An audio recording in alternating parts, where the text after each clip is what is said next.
따라따 뚝딱딱. 안녕하세요. EBS의 딩동댕 유치원에 모여라 딩동댕을 하고 있는 뚝딱이 아빠 김종석 교수입니다. 감사합니다. 네, 7살까지는 인기가 아주 높은데 7살에서 의식을 찾아가면 인기가 떨어지고 있습니다. 아쉽습니다. 원래는 꿈이 이제 다른 거였었어요. 뭐였어요? 대통령. 근데 해보니까 안 되더라고. 그래서 대통령이 안 되네. 그럼 뭐를 하지?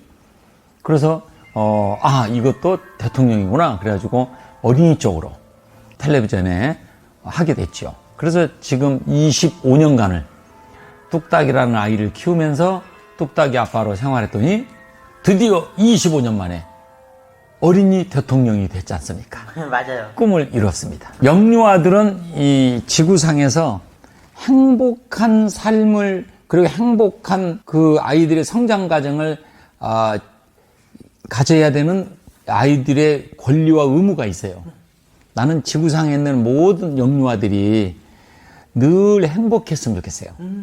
요즘에도 뉴스를 보면 막 아이를 폭행을 하고 아이를 뭐 막 학대하고 어떻게 가서는 죽이기까지 하고 이런 무시무시한 일이 우리 주변에도 아직도 힘없고 꽃도 피지 못하는 아이들에게 많이 그런 게 일어나고 있는데, 그러한 일들이 하루빨리 지구상에서 사라졌으면 좋겠다.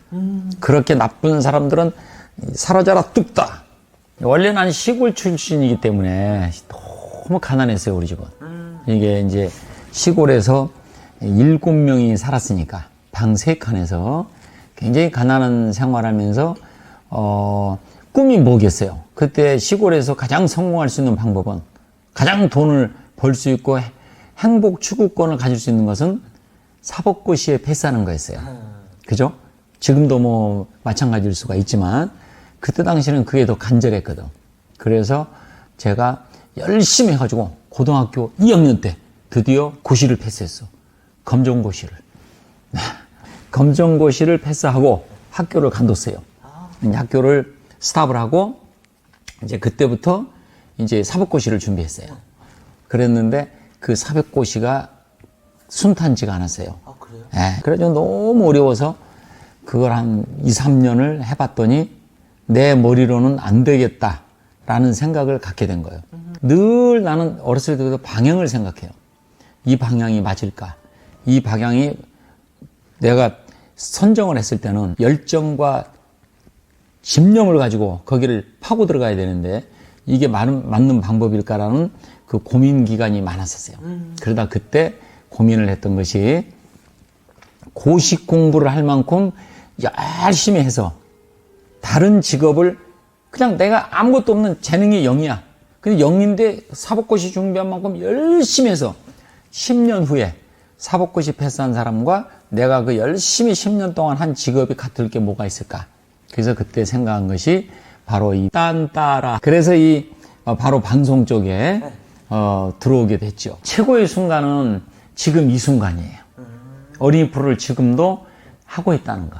이것이 가장 최고의 순간이고, 잊지 못하는 순간은 어떤 아이가 일주일만 있으면 이제 세상을 떠나요.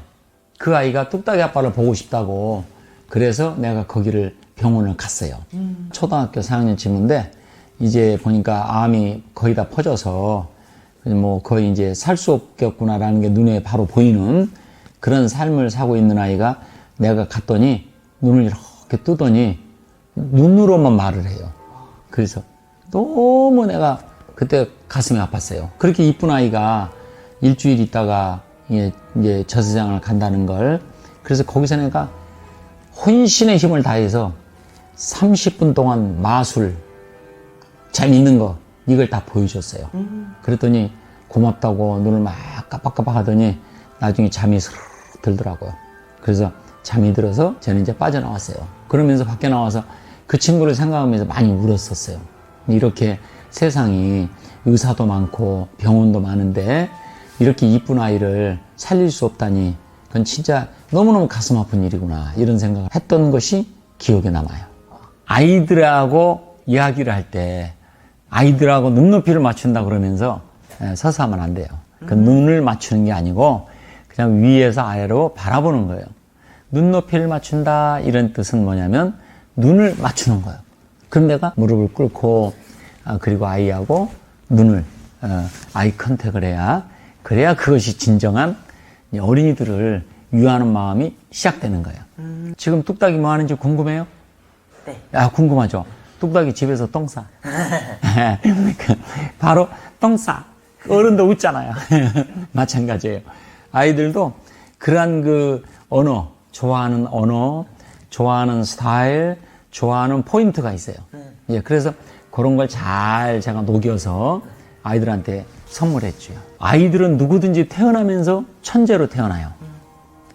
어떻게 이 천재를 교육하고 어떤 환경을 주느냐에 따라서 천재가 둔재가 될 수도 있고 둔재가 천재가 될 수도 있어요.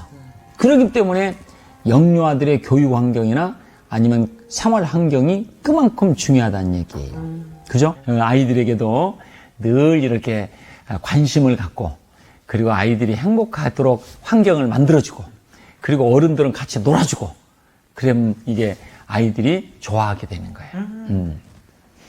행복의 반대는 비교예요. 인간은 뭐든지 누구에게든지 비교하는 순간 불행해지는 거예요. 그래서 나는 늘 하는 요즘의 행동이 남과 비교하지 않는 거. 그래야지 내가 행복하잖아요. 그거예요. 내가 마중에 떠날 때는 빈손이잖아요. 마찬가지예요. 그러니까 그거는 행복을 결정하는데 중요하지가 않다. 더 중요한 것은 누구하고 무엇과 비교하느냐.